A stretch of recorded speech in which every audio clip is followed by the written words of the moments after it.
السلام علیکم ورحمۃ اللہ وبرکاتہ۔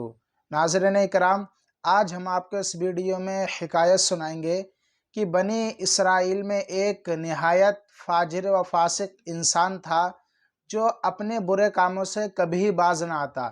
شہر والے بھی اس سے پریشان تھے، تو اللہ رب العزت نے حضرت موسیٰ علیہ السلام کو اس کے پاس بھیجا۔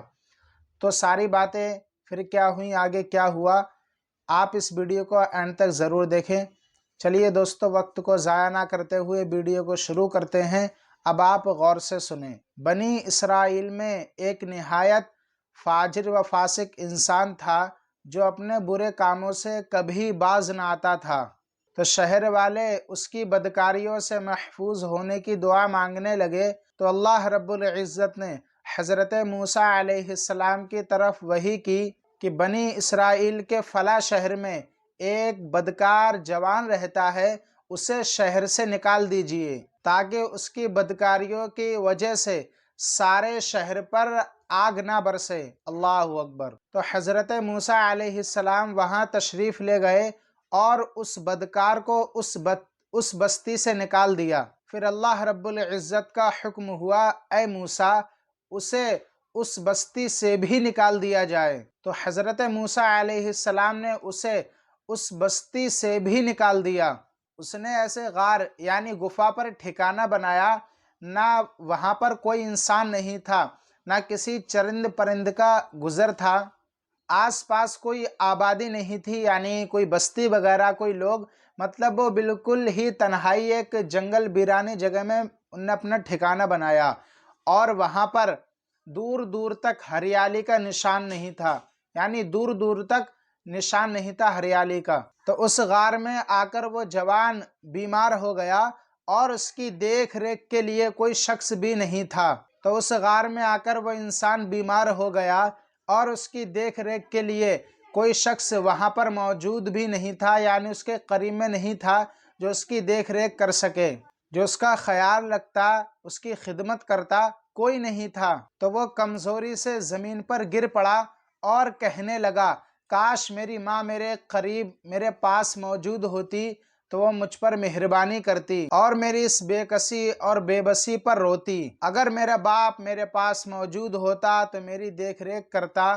میری مدد کرتا۔ اگر میری بیوی میرے پاس موجود ہوتی تو میری جدائی پر روتی۔ اگر میرے پاس میرے بچے موجود ہوتے تو وہ کہتے، اے میرے رب، ہمارے گنہگار بدکار مسافر باپ کو بخش دے، جسے پہلے تو شہر بدر کیا گیا تھا اور دوسری بستی سے بھی نکال دیا گیا تھا۔ اے رب، ہمارے گنہگار بدکار مسافر باپ کو بخش دے، اور اب وہ غار میں بھی ہر ایک چیز سے نا امید ہو کر اس دنیا سے آخرت کی طرف چل پڑا ہے، اور وہ میرے جنازے کے پیچھے روتے ہوئے چلتے۔ یعنی دوستو، اللہ رب العزت کے حکم کے مطابق اس بدکار انسان کو حضرت موسیٰ علیہ السلام نے شہر سے نکال دیا اور دوسری بستی سے بھی نکال دیا۔ تو یہ ایک سنسان جگہ پر یعنی غار تھی، اس میں اس نے اپنا ٹھکانہ بنا لیا۔ تو یہ اس میں بیمار پڑ گیا اور زمین پر گر پڑا۔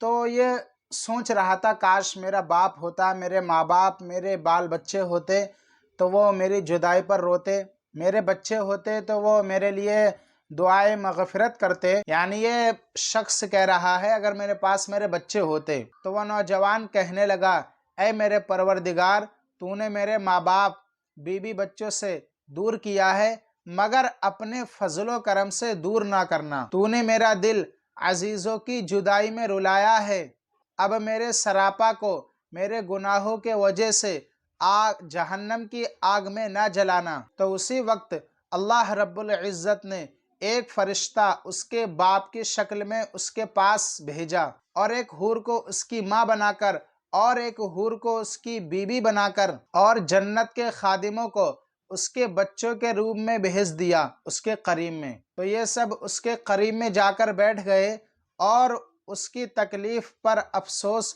اور رونا چلانا کرنے لگے۔ تو جوان انہیں دیکھ کر بہت خوش ہوا اور اسی حال میں اس کا انتقال ہو گیا۔ تو اللہ رب العزت نے حضرت موسیٰ علیہ السلام کی طرف وحی کی، اے موسیٰ، فلاں شہر میں ایک غار ہے، اس غار میں جاؤ، وہاں ہمارا ایک دوست کا انتقال ہو گیا ہے، یعنی مر گیا ہے، تم اس کے دفن و کفن کا انتظام کرو۔ حکم الہی کے مطابق حضرت موسیٰ علیہ السلام جب غار میں پہنچے، وہاں انہوں نے اس نوجوان کو مرا ہوا پایا، جس کو انہوں نے پہلے شہر اور دوسری بستی سے بھی نکالا تھا۔ یعنی یہ وہی نوجوان ہے جس کو حضرت موسیٰ علیہ السلام نے حکم الہی کے مطابق شہر سے اور دوسری بستی سے بھی نکال دیا تھا، اور اس کے پاس حوریں تعزیت کرنے والوں کی طرح بیٹھی تھیں۔ تو حضرت موسیٰ علیہ السلام نے بارگاہ الہی میں عرض کی، اے میرے پروردگار، یہ تو وہی نوجوان ہے کہ جس کو میں نے تیرے حکم کے مطابق شہر سے نکال دیا تھا اور دوسری بستی سے بھی نکال دیا تھا۔ تو اللہ رب العزت نے فرمایا، اے موسیٰ، میں نے اس کے زیادہ رونے اور عزیزوں کی تڑپنے کی وجہ سے اس پر رحم کیا ہے، سبحان اللہ، اور فرشتہ کو اس کے باپ اور حور و غلمہ کو اس کی ماں اور بیوی اور بچوں کے روپ میں بھیجا، جو غربت میں اس کی تکلیفوں پر روتے ہیں، اور جب یہ مرا تو اس کی بیچارگی پر زمین و آسمان والے روئے، اور میں ارحم الراحمین کیوں نہ اس کے گناہوں کو معاف کرتا۔ سبحان اللہ، کتنا بڑا رحم کرنے والا ہے میرا رب، کتنا کریم ہے میرا پروردگار۔ تو ناظرین کرام، آپ نے اس واقعے کو سنا تو آپ اس پر غور کریں کہ میرا پروردگار کتنا بخشنے والا ہے، کتنا رحم کرنے والا ہے، وہ تو غفور الرحیم ہے۔ اور اگر آپ سچے دل سے، اگر آپ نے کتنے بھی گناہ کیے ہیں اور اگر آپ سچے دل سے توبہ کریں، یعنی آپ توبۃ نصوحہ کریں، یعنی سچی توبہ کریں کہ میرے پروردگار میں آج سے گناہ نہیں کروں گا، تیری عبادت کروں گا، تو پر میرا پروردگار بخش دے گا انشاءاللہ۔ وہ بہت بڑا رحم کرنے والا ہے، وہ کریم ہے۔ تو دوستو، اللہ رب العزت سے دعا ہے ہم سبھی کو سرکار مدینہ صلی اللہ تعالیٰ علیہ وسلم کی سنتوں پر عمل کرنے کی توفیق عطا فرما، اور ہم سبھی کو نماز پنجگانہ بجماعت پڑھنے کی توفیق عطا فرما، اور ہم سبھی کو برے کاموں سے بچنے کی توفیق عطا فرما، اہدنا الصراط المستقیم پہ چلنے کی توفیق عطا فرما۔ لیکن آپ سچا ارادہ کریں اور سچی توبہ کریں، توبۃ نصوحہ، بے شک اللہ بخشنے والا ہے۔ چلیے دوستو، آج کے لیے بس اتنا ہی، ملتے ہیں نیکسٹ ویڈیو میں ایک نیا ٹاپک کے ساتھ۔ السلام علیکم۔